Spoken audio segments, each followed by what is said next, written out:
Coming up, I'm going to show you how to make a simple leather belt, so stick around.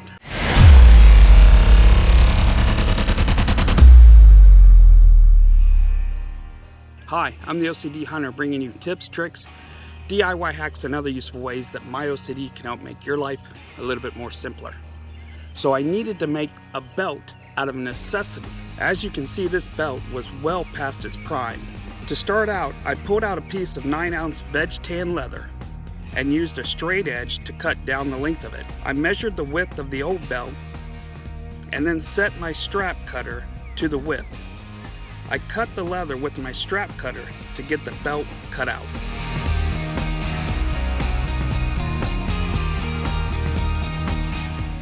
Next, I cut open the flap of the old belt to remove the buckle and get access to the loop. As you can see, there was an oval cut that was used with the buckle.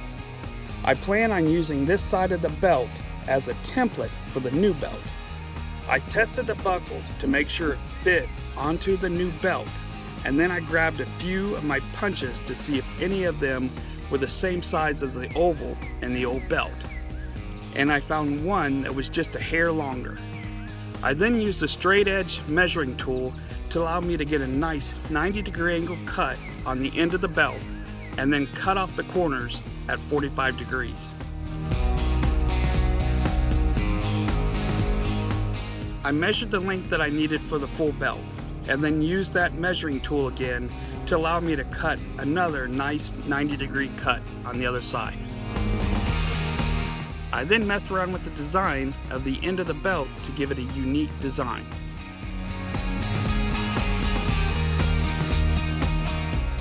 I marked where the oval cut needed to be with the old belt as a template, and then used my arbor press to punch out the hole. Once again, I did a test fit with a buckle to make sure that it worked with the hole that I just punched. From there, on the opposite side, I marked the center line of the belt with an awl, and then marked where the holes needed to go at about an inch apart. I used a pencil lightly to draw the line down the center with the marks I made with my awl, so it would be easy to see where to punch the holes. I then used the appropriate size hole punch and punched the holes. I then wet the belt and hung it to allow the water to sink in. I added my maker's mark using my arbor press.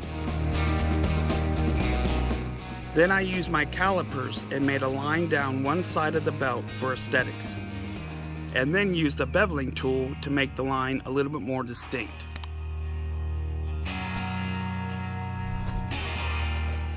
After that, I burnished all the edges of the belt. I then made a loop from the scrap leather, comparing it to the old loop. I used my prick irons on both the loop and the seam of the belt for where the stitching would go, and then used an awl to poke the holes all the way through. Next, I dyed the belt and the loop and let it dry.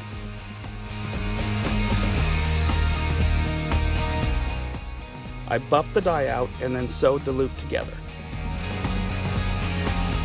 I placed the loop into the belt and then glued the flap down.